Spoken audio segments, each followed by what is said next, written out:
Good afternoon!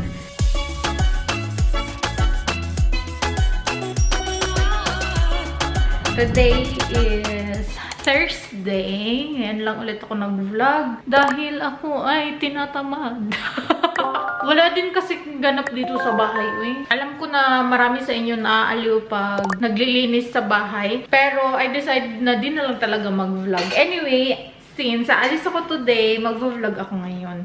Aalis ako dahil mag-grocery ako at magagamit ko na ang aking backpack for the first time. Maglilipat lang ako ng gamit. I think hindi ako magdadala ng power bank. But in case na lang, sige. Medyo maganda naman weather sa labas. Tissue dahil sipunin tayo pag malamig or tumutulo yung ating ilong pag lumalamig. Magdadala din ako ng shopping bag in case na kakailanganin ko.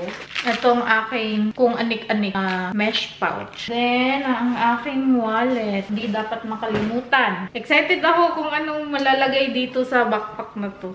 Magdadala din pala ako dito ng payong dahil minsan nag-snow na dito. Wala ako ng payong. Kasyang-kasya yung payong. O, tingnan nyo. Ang cute! Meron din siya lagayan ng tubig dito sa kabila. Let's go!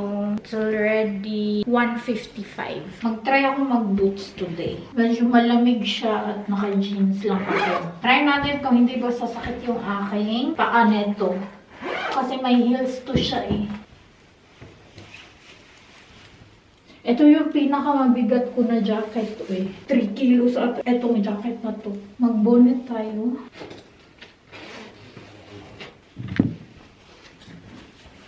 Ating susi dapat hindi natin makalimutan. Sana lang okay yung aking pang-grocery today. Alam ko naman kung ano yung i-grocery ko. Panindigan mo yung pag-heels mo. 10 to 15 minutes pa yung lalakarin ko papunta doon sa grocery store. Medyo malamig siya ngayon. Kita niya ba? Kala ko hindi siya ganun kalamig dahil lumabas kanina si Mr. Sun. Prank lang pala yun. Hindi ako nag-thermo leggings. Jeans lang, laban. Hindi pa ako naka 5 minutes. Nangangalay na yung pa ako. I mean, medyo masakit na siya. Hindi din naman kasi ako sanay mag-heels. Sinusuot ko lang tong boots na to pag mga short lakaran lang talaga or pag pumupunta kami kila Bianan, pag nakasakyan lang kami. Ngayon, first time ko talaga siyang suotin na malayuan yung lakad. Akalain nyo, 4 years na ata tong boots sa akin. Pero, ngayon ko pa lang siya masusuot ng lakaran talaga na malayuan. Nagbo-boots din naman ako pag nanggo-grocery kami. Pero, nagsasakayan kasi kami. Kaya first time ko ever na maglakad ng naka-boots. Sasaglit din pala ako sa DM. Baka lang meron ako magustuhan. Tingin-tingin na lang din. Wala naman ako gaanong gagawin sa bahay. Since nakalabas na ako, susulitin ko na lang din. Kasi minsan lang ako lumalabas, diba? Pag uwi ko, gusto kong magluto ng kwek-kwek. Kanina ko sana siya gagawin pero tinamad ako kanina. At hindi na din ako nag-vlog kanina nung kumakain ako. Dito na ako sa DM. Tapos na ako sa DM. Medyo natagalan ako doon dahil naghahanap ako ng lipstick. Sobrang tagal kong nag-try on ng mga shades. At as you can see, iba na yung kulay ng aking lips kasi ito yung shade na gusto kong bilhin. Papunta na ako sa Aldi. Medyo napadami ako sa DM. Umaambon. Bibili lang ako dito ng gulay at saka salad dahil medyo marami pa kaming karne doon sa freezer. Medyo puno pa yung freezer namin. Hindi ako mamimili ng meat. Dito na ako sa Aldi. Mga ilang steps lang to. Galing DM papunta dito sa Aldi. Hala, wala gaanong display ng fruits. Magva-vlog pa rin kahit na nagkamalisod. Pauwi na pala ako at umuulan. Sabi ko pa naman sa sarili ko, konti lang yung bibilhin ko. Puno yung backpack ko. Eto pa. O, diba? Ang sakit ng kamay ko. Panindigan mo yan. Ginusto mo yan eh. Nandito na ako sa bahay. Naabugvog ni Bear na yung aking paa. Pag heels pa. Nag-heels kasi. Alam naman namang grocery. Inom muna tayong tubig. Basang-basa din yung aking bag. Buti na lang, parang feeling ko waterproof ko siya. It's 3:33 p.m. Tadan! O, tingnan nyo, punong-puno. Bumili pala ako ng 2 garbage bag. Kumuha ako ng bawang. Kumuha ako ng shallots dahil ito yung gusto kong ilagay sa sauce ko sa kwek-kwek. At finally, sobrang tagal lang hindi nagkaroon sa Aldi ng ganito kagandang beans. As in, sobrang ganda niya. Ito yung pangalawang garbage bag. Kumuha ako ng snacks carrots para baon ni Nico. Though, until bukas lang naman yung work niya. Pero still, pang next week. Kumuha ako ng broccoli. Ito yung sobrang bigat. Tada! Ang Spitzkohl. Spitzkohl tawag dito dahil pag ganun siya. Kumuha ako ng kamatis, tangerines. Naalala ko na yung pangalan niya sa Ingles. Kumuha ako ng isang bell pepper. Kumuha ako ng cucumber, saging. New Year's resolution ko, kumain ng more gulay and more fruits. Meron akong 2 carrots. Hindi ko alam kung paano ko siya lulutuin, pero we'll see.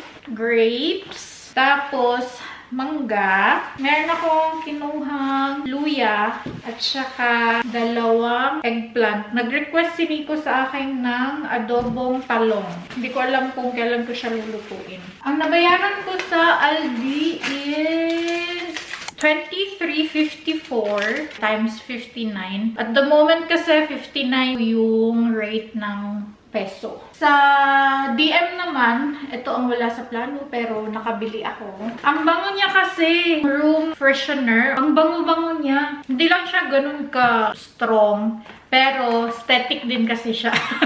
Pang decoration sa bahay. So, bumili ako ng 4 na Magnolia yung kanyang variant. Sobrang sarap niya sa ilong. Nakahanap na ako ng styling wax stick. Ayan siya. Para siyang deodorant. Para sa buhok. Uy, ang bango. Oh, ang bango niya. Kumuha ako ng concealer brush kasi wala akong concealer brush. Iniwan ko yung mga brushes ko sa Pilipinas. Nagtira lang ako ng pang blush at saka pang eyes. Kumuha ako netong Maybelline Superstay na Teddy Tint. Ito yung nasa lips ko ngayon. In the shade 25. Nag-try lang naman ako doon. Wala naman talaga akong balak bumili. At ang aking nabayaran is $29.65. So, i-keep natin tong mga resibo para at the end of the year, makita natin kung ano yung mga pinagbibili ko. Kaya, arrange ko lang tong mga napamili ko. Tignan nyo yung aming ref. O, diba? Wala laman. At alam nyo ba, sabi ko sa last vlog ko na maglilinis ako sa aming ref. Gagawin ko siya ngayon. Wala pa naman ako gaanong gagawin. Mabilis lang naman to. Mag-wipe lang ako dito. Meron akong nakitang video kung ano yung dapat na ilagay sa ref. Kumuha ako ng bagong pamunas. Tapos meron ako ditong refrigerator spray. I-wipe ko lang ito ng mabilis.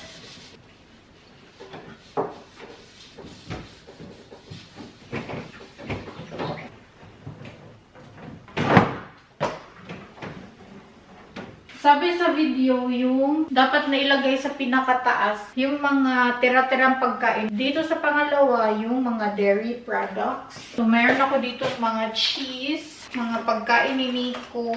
So, dito siya dapat sa pangalawa. And then, ilagay ko dito ang salami ni Nico. Since mga dairy products dyan, dapat dyan din ang itlog. Bakit kaya no, may lagayan ng itlog na dito nilalagay? Sabi kasi doon, proper storing sa refrigerator. Pangalawa, dapat yung mga itlog. Well, pangalawa din naman to. Pero sabi kasi, dito sa door, mga condiments. Yung coffee ni Nico, dito ko lang din ilagay. Yung aming butter, dito ko din siya lalagay. Etong condiments, dito ko na lang siya ilagay. Dito naman to sa baba. Hindi kasi magkasya pag silang dalawa yung nilagay ko. And then fruits. Pag sa fruits daw, dapat makahiwalay siya sa vegetables. Alam niyo ba, since nilalagay ko yung orange sa ref, magtatagal siya. Yung lagayan ng aking prutas, tinago ko na naman siya. I-try kong ilagay yung saging sa ref. Hindi ko alam kung pwede ba siyang ilagay sa ref. Comment down below. Yung vegetables naman sa baba. Oh wow, puno na naman yung aming ref. Pero sobrang empty dito. Tingnan nyo naman. Kay laking ref pero walang laman. Pero sobrang gandang tingnan ng fruits and veggies. Sobrang gustong-gusto ko siyang tingnan. Ang cute.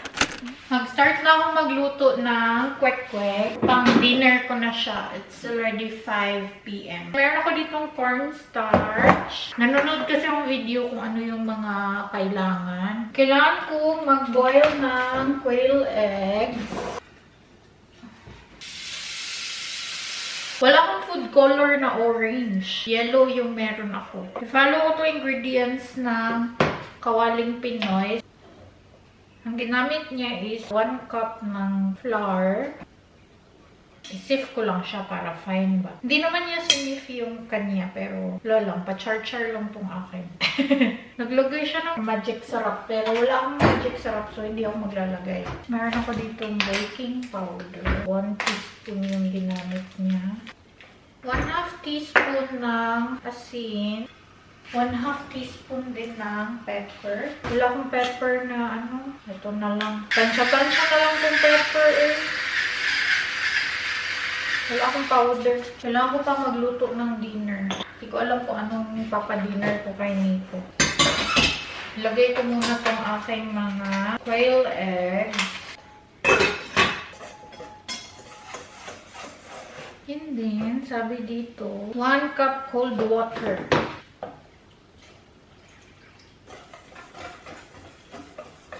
Kailangan natin ng harina para sa egg. Dapat ba hindi siya i-sieve para hindi fine yung harina? Kasi sa kanya, hindi niya sinif. Nanonood ako ng Widow's War habang nagbabalat ng itlog. Ito yung quail eggs at ilagay ko na siya sa harina. Saka kasi siya ilagay sa wet mixture. Hinalo muna siya sa harina. Hala, kailangan ko pa palang magpainit ng oil. Sana meron pa kami oil. Ang hapunan na lang ni Nico is, maybe gusto niya mag-pizza. Baka pizza na lang. Kasi ang plano ko, lumpia yung ipapabaon ko sa kanya bukas. Gawa tayo ng sauce. Pinakurat yung gagamitin ko, sukang pinakurat. Tapos lagyan ko na lang siya ng sukang puti. Ayoko kasi nung manong sauce ata yung tawag nun. Gusto ko lang is cucumber at saka shallots.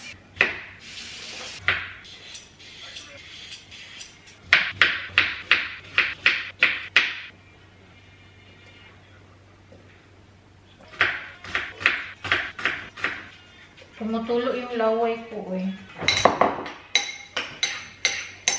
Hindi na ako maglalagay ng chili dito.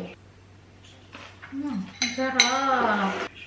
Okay na siya. Ilagay ko etong egg dito sa wet.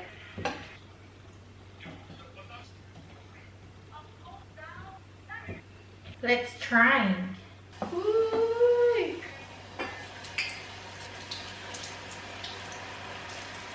Para ang satisfying niya. Ang dami ko palang butter. Hala, ang cute. Pero hindi siya kulay orange.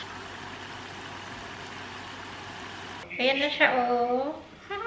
Hindi lang siya kulay orange, pero okay lang. Magluluto pala ako ngayon na kimchi fried rice dahil kahapon nag-request pala si Nico. Lulutuan ko siya ng mabilisan. Hindi na ako maglalagay ng garlic. Sobrang garlicky na nung kimchi. Buti na lang pala naalala ko. Bibilisan ko lang talaga tong pagkikimchi rice. Kasi I think pauwi na si Nico. Pero this time, hindi ko siya malalagyan ng sausage dahil wala akong sausage. Nakalimutan ko palang bumili ng sausage. Mabilis lang naman ito. Ipa-fried lang ang kimchi. Ba't natatakam ito? Nakapag-try na ba kayo ng kimchi rice? Ang sarap niya. Lalo na pag masarap yung timpla ng kimchi. Ay naku, sobrang sarap niya.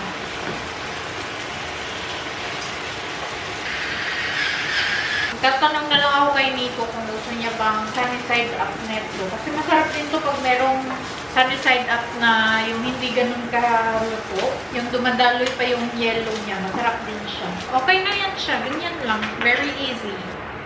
Try kong kumain ng isang kwek-kwek. Na-excite ako. Gusto ko sa kwek-kwek talaga yung merong gusto. Mangaon. Tumutulog yung laway ko.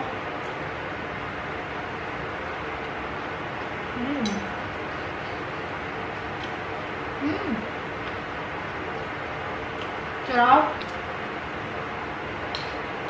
The best kong sauce. Parang magkakaroon ako nito ng heartburn. Ang sarap. Gusto ko pang kumain. Pero antayin ko si Nico. So, habang nag-aantay ako kay Nico, lilinisin ko muna itong mga kalat ko. Isa pa last. Ang sarap niya. Namiss ko tuloy ang balut eh. Crispy din siya.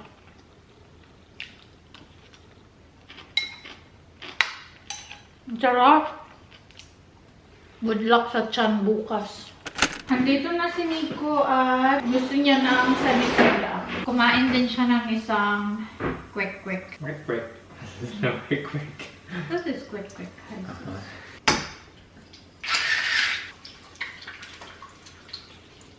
Ito yung kay Nico.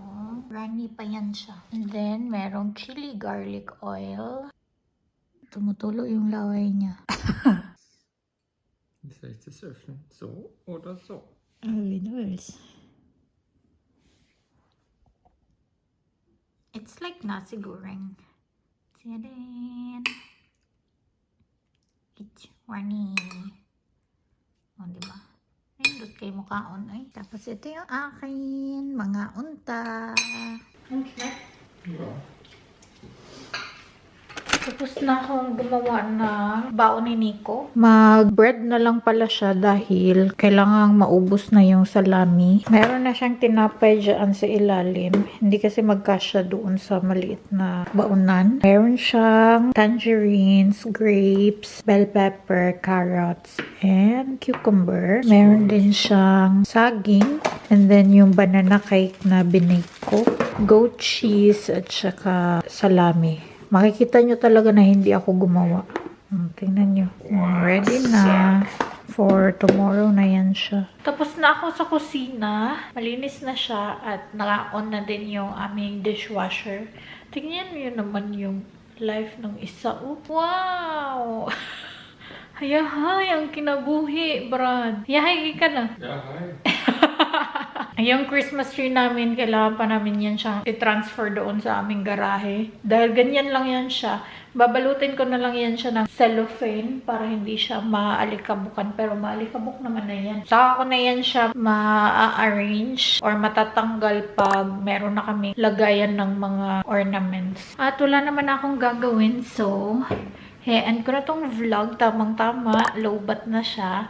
Thank you so much guys for watching. If you enjoyed this video, please like and share if you did. Leave a comment below. Follow me on my social media accounts. And please don't forget to subscribe to my channel and click the notification bell para ma-notify kayo every time na mag-upload ako ng bagong video.